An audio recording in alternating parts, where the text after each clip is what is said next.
Cuando llegan a una iglesia o a un espacio religioso, casi el escenario de momento te come, ¿no? Por tanta belleza en estos lugares. Y la verdad les hago una pregunta, ¿logran identificar hasta dónde llega el arte y dónde empieza la representación religiosa? ¿Cómo podríamos saberlo? En realidad es muy difícil, la historia del arte ha intentado separarlo, pero no ha podido. Los grandes artistas han comenzado allí, desde lo litúrgico hacia el arte.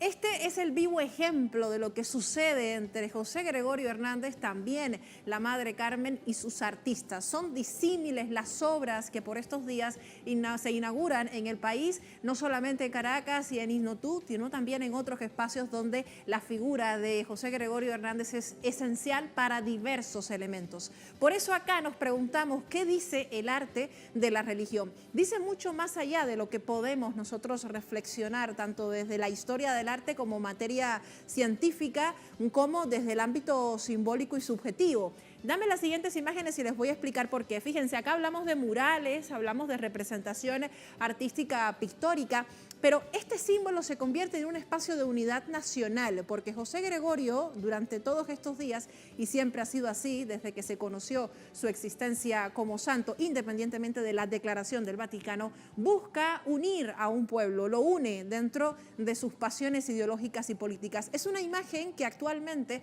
se convierte en un puente cultural en un país que puede verse, digamos, de forma distinta por las características culturales y religiosas de cada uno de sus estados, pero también desde la misma diáspora. Su imagen en murales y altares se convierte en una forma de mantener la identidad venezolana y de vivirla de otra manera. Fíjense, esta imagen es muy diferente a las imágenes de Gregorio que van a encontrar en otros lugares, porque Gregorio está mirando hacia el cielo. Diferente de esta imagen que tiene que ver con la representación tradicional, con el sombrero, el bigote, y que se convierte en códigos visuales reconocibles. Por ello acá no nos preguntamos tanto dónde está la capacidad artística o la calidad artística, si queremos hacerlo desde el punto de vista valorativo, sino desde lo que significa como un símbolo, como una figura híbrida entre el médico, el santo y el patriota. Dame las siguientes imágenes, porque hoy muchísimos Gregorios, y por eso lo pongo en plural, toman Venezuela. Se multiplican estas imágenes en diversas formas de hacer arte, desde la escultura, desde la pintura. Y es que acá los soportes no importan, porque José Gregorio trasciende los límites del arte sacro tradicional y entra en un espacio híbrido entre lo religioso, lo popular y lo contemporáneo. Por ello, cada una de estas obras muestran a un José Gregorio distinto, una estética que busca accesibilidad, cercanía emocional, empatía social y que refuerza una figura increíble que hoy evidentemente está demostrando la fuerza que tiene también desde el arte. Aquí no se busca sofisticación, digamos, en el ámbito técnico, sino eficacia simbólica y emocional. Por ello van a encontrarse durante toda esta semana una serie de exposiciones y de obras que están inaugurándose. Incluso en la misma calle van a encontrar diversos murales, y cuando se pregunten por qué hay tantos Gregorios en Venezuela, tiene que ver precisamente con ello, con la capacidad que tiene el arte para mostrar lo que va más allá de lo que podemos explicar científicamente, en esa intersección entre lo que se ve y lo que se siente. Esta imagen, y con ello termino, es esencial. ¿Por qué? Porque tiene que ver con lo que sucede en la diáspora. Él es un merideño que llevó el cuadro de José Gregorio a una clínica en España, porque decidió que también el manto sagrado del santo debe llegar a aquellos que no son ni tan siquiera venezolanos. ¿Cómo podemos llamarle a esa forma de hacer arte? Se los dejo para ustedes, y durante toda la semana les estaremos mostrando cómo se homenajea también a una figura como esta desde las manifestaciones artísticas. Así cierro nuestra editorial y cambio de tema. El hombre ha querido jugar a ser Dios, y en su arrogancia ha condenado a la humanidad a vivir para siempre en el temor. Lamento haber vivido lo suficiente para saber que somos capaces de acabar con nuestra propia especie con solo apretar un botón. ¿Dónde estoy?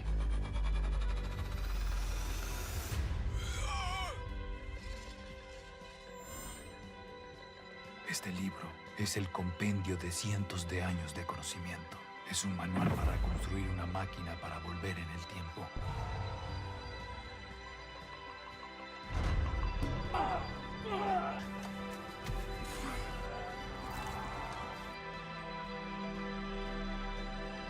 ¿Acaso yo la maté, padre? ¡Yo la maté!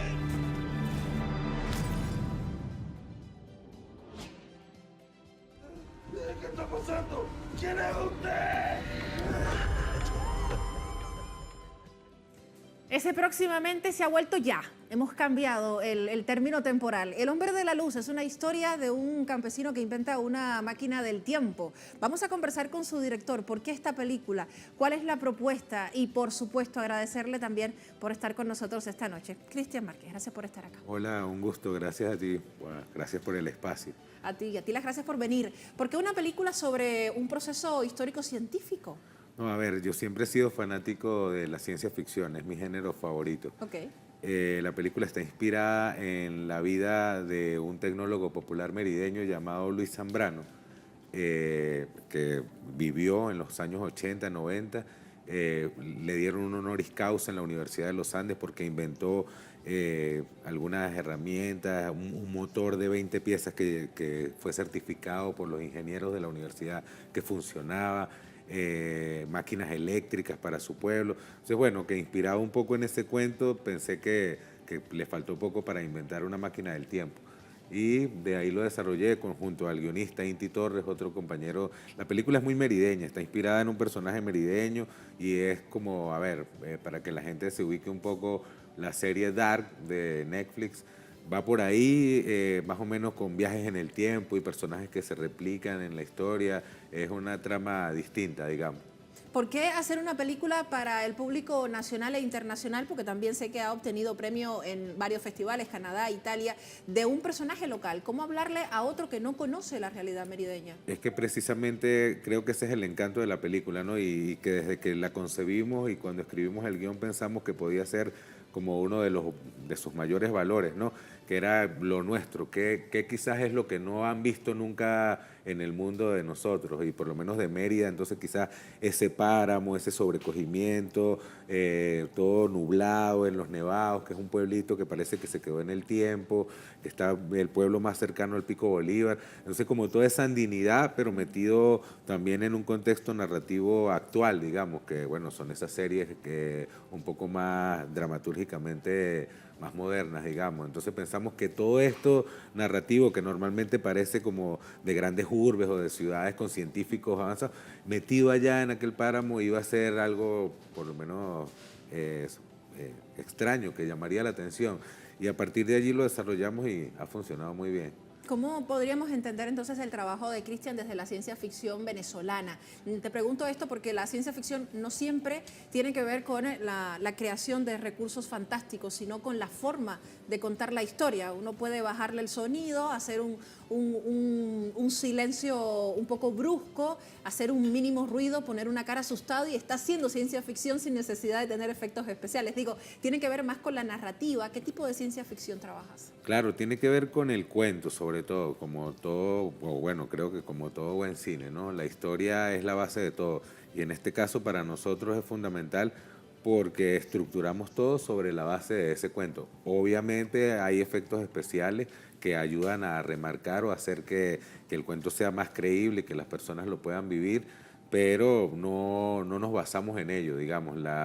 Toda nuestra estructura dramática hace que la película se sustente como ciencia ficción sin necesidad de que tengamos un gran destello de efectos especiales, que los tenemos, como digo, pero no es la base de todo. No es la base, claro. ¿Qué tipo de Venezuela se cuenta cuando hablamos de una película que recurre a momentos históricos, momentos que quizás sean de alguna manera distintos? Bueno, en este sentido hablamos de un invento, evidentemente es completamente distinto, pero digo, ¿desde qué punto cuentas esa Mostramos la Venezuela? cultura andina mucho, es la historia de unos campesinos del páramo que, bueno, viven en un mundo algo extraño porque uno de ellos es un inventor, ¿no? Un científico loco, entre comillas, que está siempre en la búsqueda de crear este aparato que lo ayudará a mejorar su vida, entre comillas, o eso cree él, ¿no? Claro.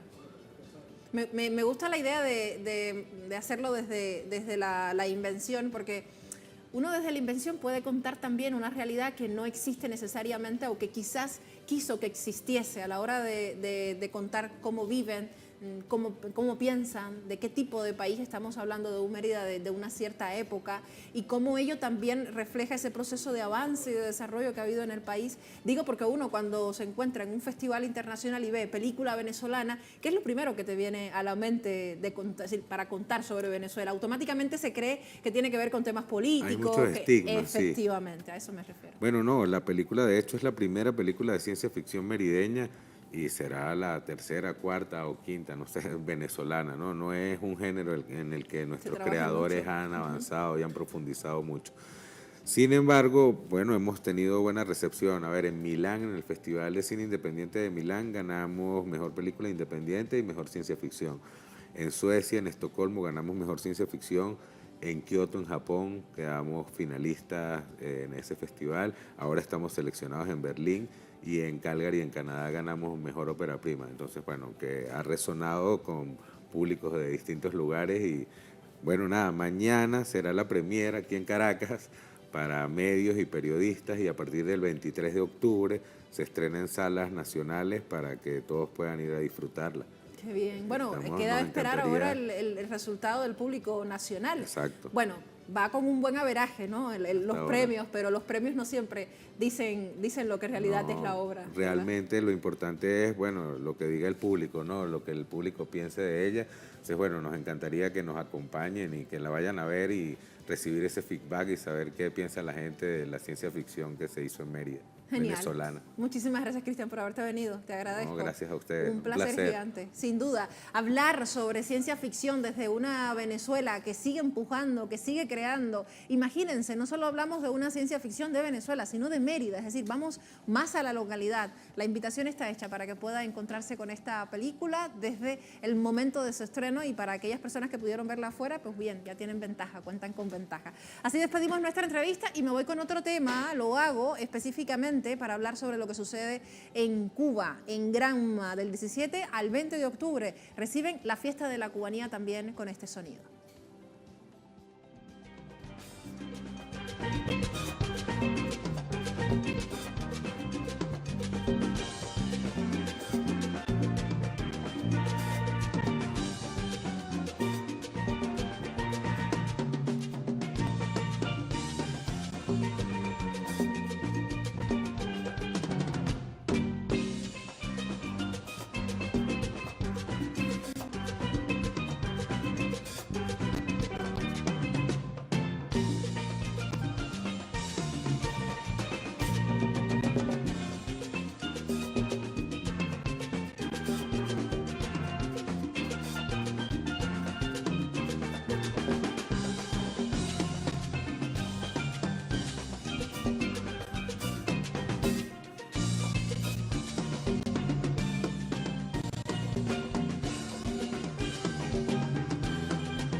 La Steel Band El Cobre, así se le conoce, estaban interpretando, este es uno de sus tantos conciertos, un pedacito de una canción de los Van Van, una canción muy conocida para la isla. Ellos estarán presentes en el Festival de la Cubanía. Tienen muchísimos años haciendo música, desde 1987, y se caracterizan por el uso de la constante percusión, de las pailas, que son muy importantes para la música cubana, y con esa mezcla que siempre surge con otros países aledaños al Caribe desde Santiago de Cuba, desde el oriente del país. Ellos estarán presentes en esta fiesta y desde acá, por supuesto, les vamos a escuchar en sus presentaciones. Así cerramos nuestro espacio cultural y también nuestra edición central. Muchísimas gracias por habernos acompañado. Les dejo en compañía de Luis Francisco Blandón en El Mundo desde el Sur. Contigo, Luis.